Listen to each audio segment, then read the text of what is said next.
Malgré la fin des accords militaires et diplomatiques avec les États du Sahel, Paris continue ses manœuvres pour déstabiliser la région.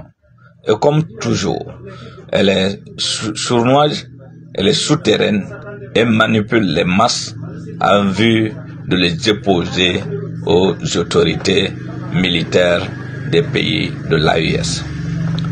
Le 11 janvier dernier, à Abidjan, une organisation de la société civile a annoncé son intention de manifester devant l'ambassade du Mali en Côte d'Ivoire pour dénoncer la sortie du Mali de la CEDEAO.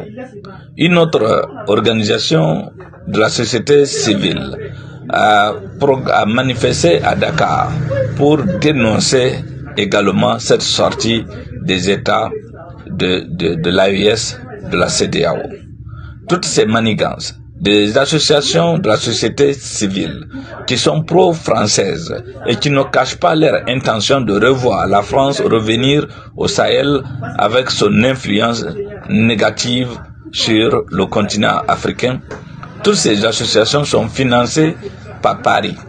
Et du coup, on s'interroge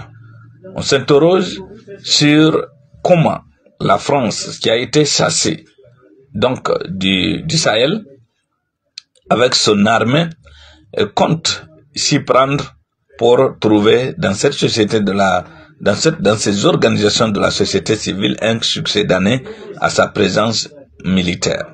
Il est clair que Paris, en tentant par tous les moyens, après avoir essayé de passer par le Nigeria pour déstabiliser donc le Niger, et avec l'annonce de Macron qui a affirmé l'intention de Paris de continuer malgré la fin des accords militaires à rôder autour des pays du Sahel pour ainsi imposer son influence aux pays non seulement du golfe de Guinée, mais également continuer à avoir de l'influence sur les pays du Sahel. Il est clair que la France ne compte pas changer de politique. Elle continue à croire qu'elle est une puissance coloniale avec qui les Africains n'ont pas d'autre choix que de se soumettre à ses injonctions. Mais les temps ont changé et les époques ne sont plus les mêmes. Nous n'avons plus le même peuple il y a 10, 20 ans, 50 ans. Chaque chose a une fin et la fin de l'influence française en Afrique a sonné. Que Dieu vous bénisse.